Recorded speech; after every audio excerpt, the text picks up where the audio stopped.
Sir வணக்கம் sir. Puzhal 2. Puzhal சரி சொல்லுங்க. நான் ராம்குமார் வழக்கறிஞர் ராமராஜ் பேசுகிறேங்க. சார் சொல்லுங்கள் சார். ஏதாவது புழல் சிறையில் ராம்குமார் ஏதோ சூசைட் பண்ணிக்கிட்டதா தகவல் வருது எனக்கு நியூஸ் ஏஜென்சியில் சார் அப்படியெல்லாம் இல்லை சார். ஓபி கூட்டு போயிருக்காங்க முடியாமல். அப்படியா? ஆமாம் சார். அவங்க வீட்டுக்கு ஃபோன் பண்ணி சொன்னானே இப்போ. என்னத்துக்கு என்ன முடியாமல் போச்சு அவனுக்கு திடீர்னு? நேற்று நல்லா எடுத்தான்னு நான் பார்த்து இருந்தேனே. அப்படியா சார்? தெரியல சார். ஆக்சுவலாக முடியலன்னு சொல்லி நம்ம டாக்டர் தான் கூட்டு போயிருக்காங்க.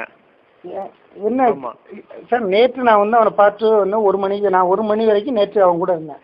அப்படியா? அவர் என்கிட்ட டாக்டர் சொன்னது ஏதோ சாப்பாடு சரியில்லைன்ற மாதிரி சொல்லிக்கிட்டு நினைக்கிறேன். வேற ஒன்றும் இல்லை. வேற ஒன்றும் இல்லை. ராப்பிட்ட கூட்டு போய் ஜஸ்ட் நாங்கள் யார் ஹாஸ்பிட்டல் போனாலுமே வீட்டுக்கு இன்டிமேட் பண்ணுவோம் சார் எப்பயுமே. இந்த மாதிரி ஹாஸ்பிட்டல் போயிருக்காங்க அப்படின்றதுக்காக.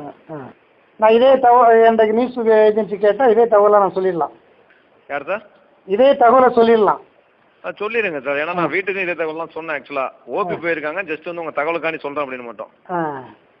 இதெல்லாம் பேசுறீங்களே. ஜெயலலிதா சிறைப்பட்டதுக்கு 100 பேர் செத்தானே. யாருங்க உணர்வு வெளிச்சில முறுக்கி விட்டது? யாரு முறுக்கி விட்டது? அன்னைக்கு ஜெயலலிதா போய் ஒளி வாங்கி வச்சு கேட்கல.